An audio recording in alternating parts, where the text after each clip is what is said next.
On a freezing February night in 1978, 5 men disappeared in the mountains of Northern California. Months later, when the snow melted, their story began to surface.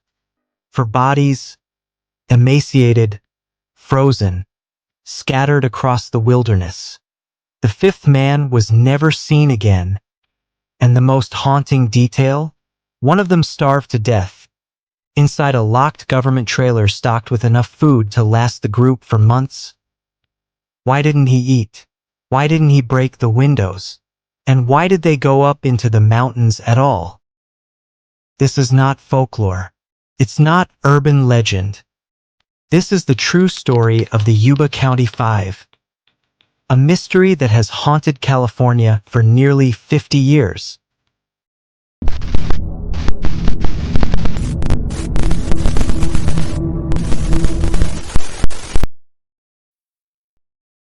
Yuba City, California, 1978.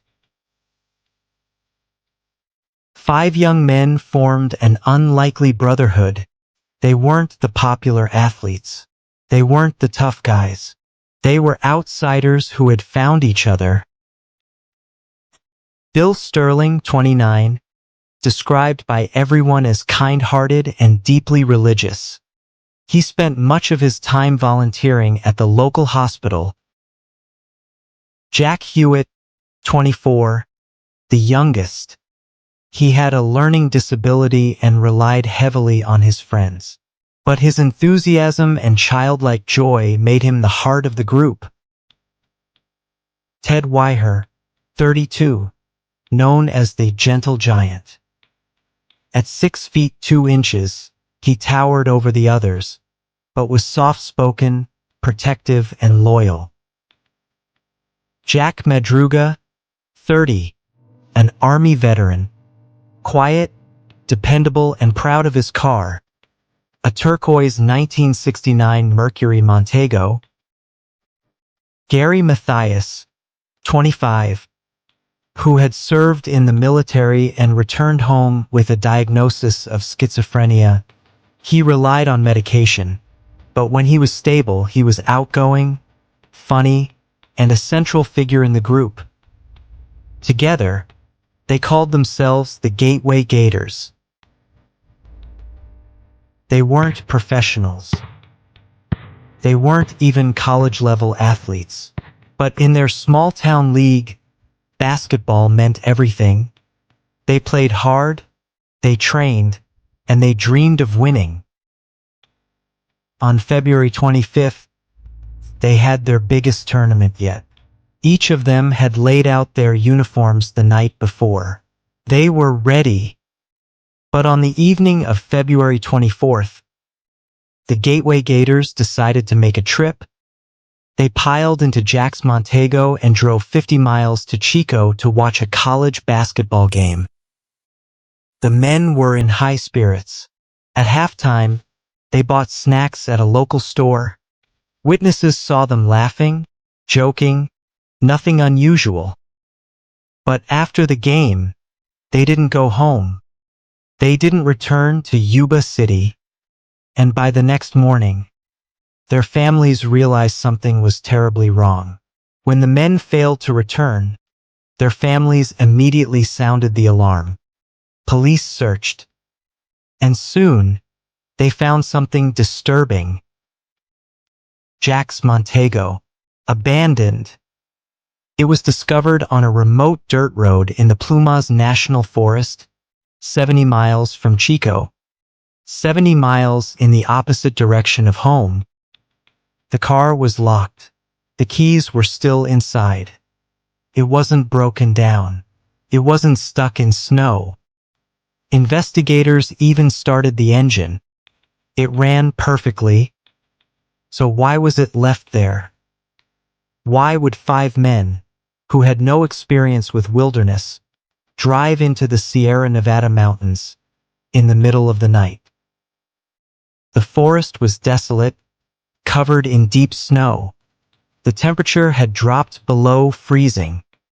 None of the men had been dressed for the cold. They were wearing light jackets, sneakers, short sleeves. They had gone out for a basketball game, not a hike.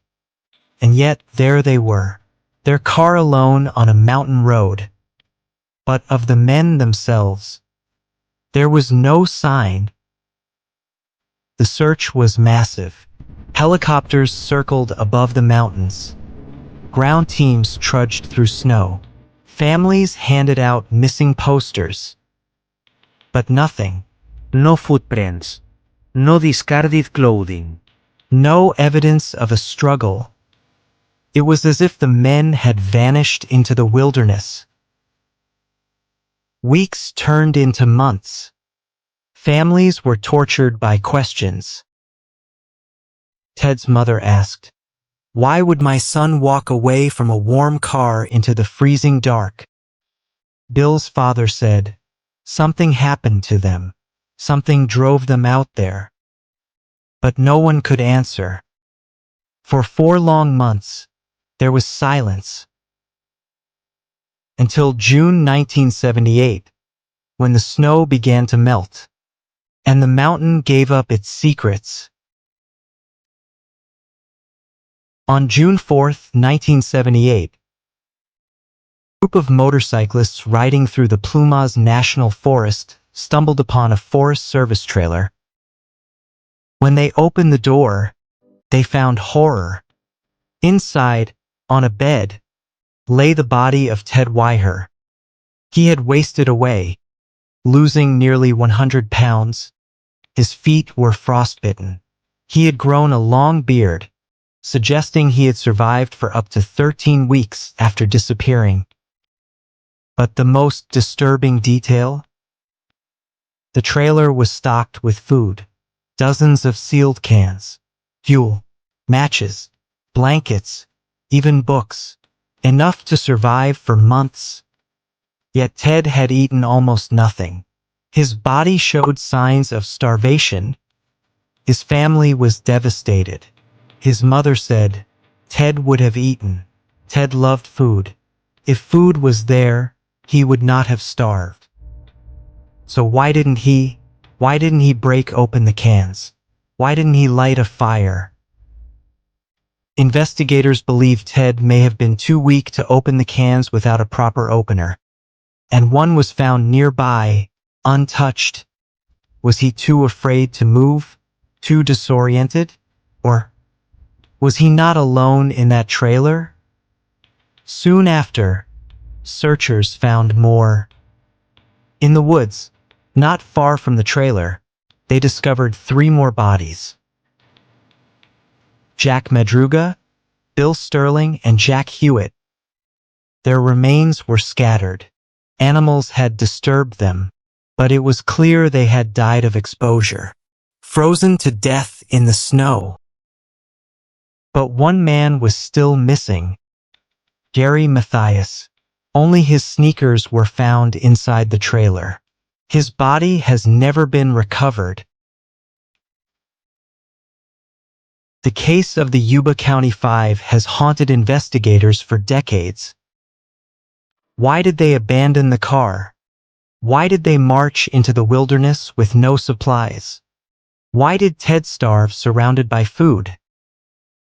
And what happened to Gary Mathias?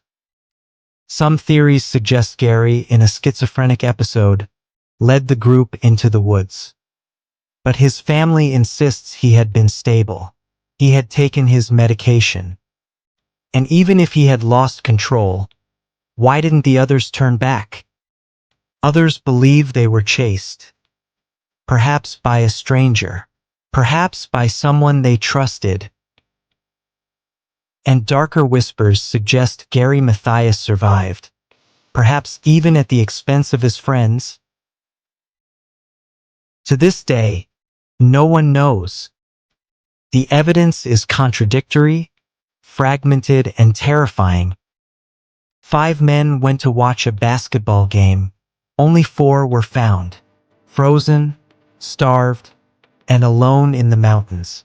The 5th, Gary Mathias, vanished without a trace. Their families still ask the same questions.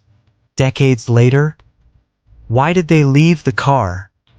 Who or what were they running from? And why did one man waste away in silence, while salvation sat just inches away?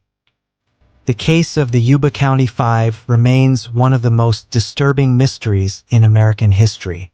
And until Gary Mathias is found, alive or dead, this story has no ending.